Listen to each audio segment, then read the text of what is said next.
Do you have a hard time telling the difference between your ego and your eco? That's to say, your finite individual self, this Nathan, well, even if you're not Nathan, you might be a Nathan, your individual self, whoever you are, and your relationship to the ecos, that's to say, literally the home. That's where that prefix comes from, the home. So your interrelational self as a member of the larger set of material interrelations that constitute existence. The difference between your Nathanology, or your whoever you are-ology, and the ecology, the larger ecosphere. This is a philosophical formulation of the ecological problem that we face as humankind, and I've been doing an online philosophy course about these concepts, among other reasons because I myself need to figure out how to get out of myself and into my larger self, if that makes sense.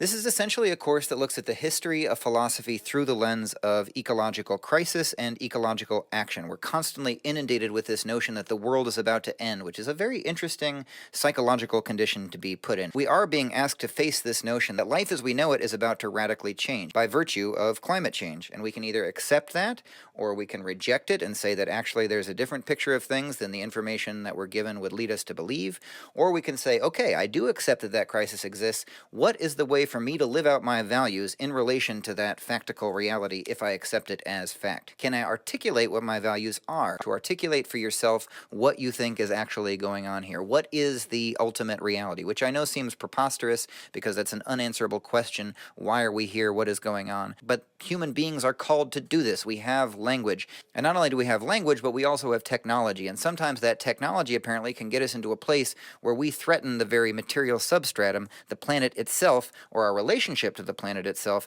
that got us here in the first place with all of this technology. Some of these questions and more can be answered or at least partially addressed in the Intro to Philosophy for Ecological Action, an online philosophy course. It takes place over the course of 5 weeks in the month of March, and there's a suggested tuition, but if you don't want to pay it, you can just not pay it and join anyway, because discussing these things and doing something about the current situation we're in is an end in itself.